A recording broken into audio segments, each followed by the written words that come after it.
Ubisoft, big failure with Star Wars Outlaws. This game, 55% down compared to Jedi Survivor.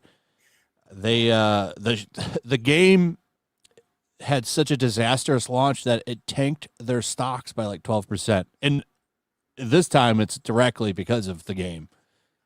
Where you could find some reasoning as to why something like that would happen sometimes before, like maybe the market's down that day or whatever. No, their sales went down because of the fucking game. It makes me wonder how and there's no that's being accepted by even these shills at IGN. It makes me wonder how much more it's going to drop after Shadows comes out.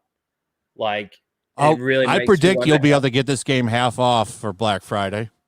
100%. Oh, yeah. Every time, so Mahler will be playing it, and I'll just click on just to like see what's going on. Every time it's shit. And he's just sitting there. He's like, what the fuck is going on? Yep. It's pretty much the same for me, too. Yeah, I've watched him play it a few times. Like I think I said this last week. I watched him do this run, and this is supposed to be a stealth game. Yeah. And he literally just ran into the building, ran to the objective, completed it, and then ran out, got on a motorcycle that she rides, and fucking took off, and the mission was done. Like, it was really easy.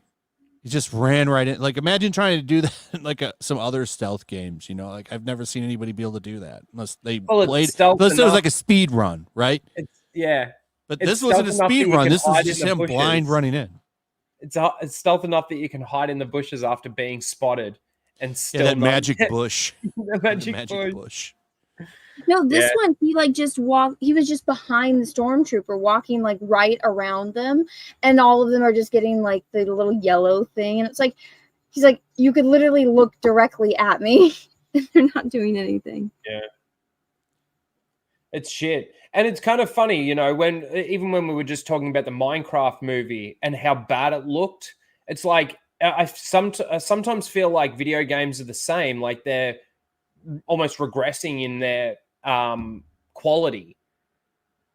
Yeah. Like it's more recently. No, like you look at what happened with Cyberpunk, you look at what happened with this, and there's other games too. I know I'm not massive into the video games and I don't keep up with a lot of the news, but I do hear enough to know that there have been some major disasters when it comes to video games. Did you see that the actress that plays the character in this game came out? She's like calling everybody misogynist. Oh, of course she was. Like, they made you look ugly in the game, and it's pretty undeniable. Well, but sure, she's super woke, so I don't think she cares. I wonder if she uses Latinx. Do you think she's that woke? Probably. Do you think she's John Leguizamo woke? I mean, that's a whole nother. That's like way up there. Yeah. Seems to be the thing at the moment. You've just got to make sure that you've got a woke person in the spot, and they'll just sit there and defend it. Based well, you know on what it is. She can't.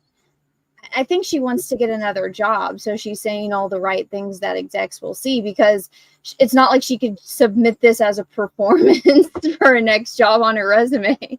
It's true. I wonder if she uses the Latinx thing. I'm curious. All I know is she's got pronouns in bio. Oh, she probably does use it then. But so does Amanda Stenberg, and so does I say that because Latinos hate Latinx. They fucking hate it. They don't like it. And some of them call it a slur. It is like it's like the N-word to them. Sounds like a tissue. Yeah. So I bet you she uses it. That's why I say like John Leguizamo, because John Leguizamo uses Latinx and says it's great. Like, it's amazing. Mark of Reality for 20 says, "Hey, Flash and crew, I just wanted to say keep up the good work." Thank you, sir. So I think it's pretty clear after seeing the Acolyte fail and then this, that Star Wars, I think we can say, is dead. Oh, yeah. Well, Star Wars won't sell just off the name Star Wars anymore. No, that's a great point. It used to be something Star Wars coming. Holy shit, get ready to spend some fucking money. There'd be so much hype and excitement around it. Like now you mentioned something Star Wars, it's like, oh, I'll wait and see, and no, probably not. Well, now something gets mentioned with Star Wars, and it's like, oh, it's going to lose so much money. Yeah. Yeah. We're looking forward to the disaster. Yep. And it wasn't like that. I mean, I remember, I'm not, The Force Awakens, looking back, not that great. But at the time, remember the hype level for when that movie was coming out, man? Everybody was pumped. Huge. Han, Luke, and Leia back. They actually got Harrison Ford to agree. Like, wow, yeah, let's go. No, sorry. Bom, bom. Not anymore. Now, you go and you see crates of Boba Fett. Oh, yeah. I saw that, the $1. Yeah, for $1. Crates of Boba Fett. You get a Boba Fett figure for $1, and it's the Black Series one. That's the expensive one. Yeah, and he's not wearing his helmet. It's the Boba Fett from Book of Boba Fett. That's why. The fat one. Dad bod Boba. Yeah. That's embarrassing, man. $1.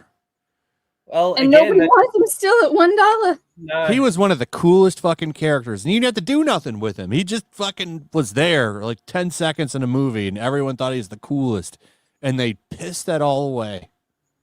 Well, that just proves my point in regards to Star Wars. If it was just had Star Wars on it, used to sell just because it was Star Wars, and now it's just crazy. Legacy character, it's wild.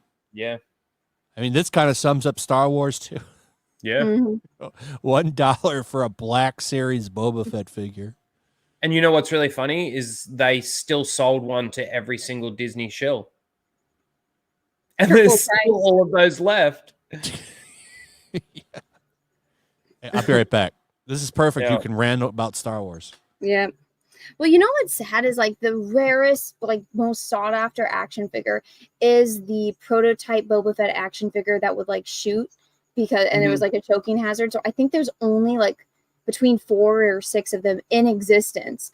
And could you imagine like being the guys that like have that and now look at this and it's like, what the fuck? I wonder whether or not something like this actually makes a collectible like that less valuable. Well, I think anything from George it's still going to be valuable to toy collectors.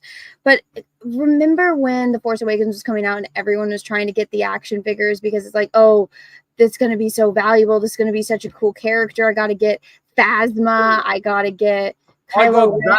Yeah. I got that from Chris Kringle at work. Like they knew I loved Star Wars and they got me a Phasma action figure before The Force Awakens came out. I think it's funny because a lot of dads were like getting their sons that because it's like, oh, it's a chrome stormtrooper, and then they find out it's a chick. Yeah, and she's not even really a character.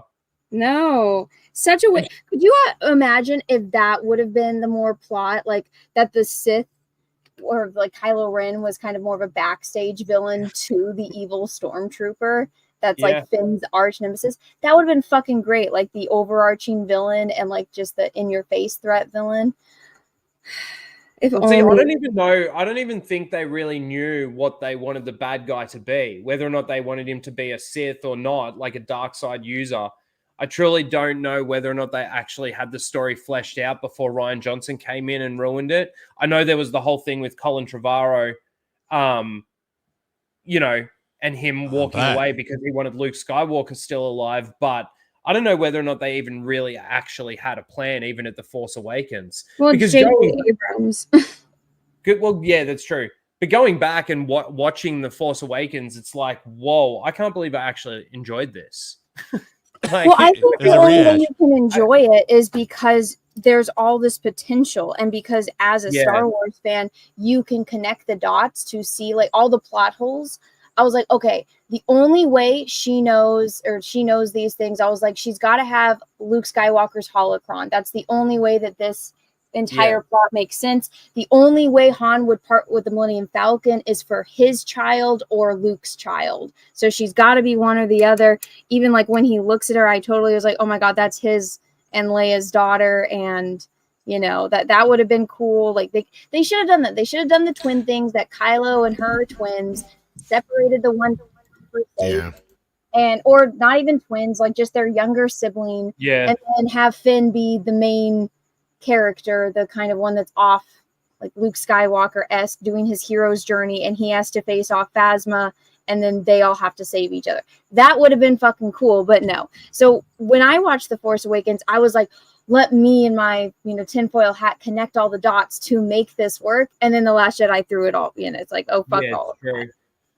You basically filled the gaps with some headcanon to hoping that this could be the thing. There were so many theories out there as well. Like Star Wars was well and truly alive, even around The Force Awakens, despite, again, in hindsight, how bad it actually is.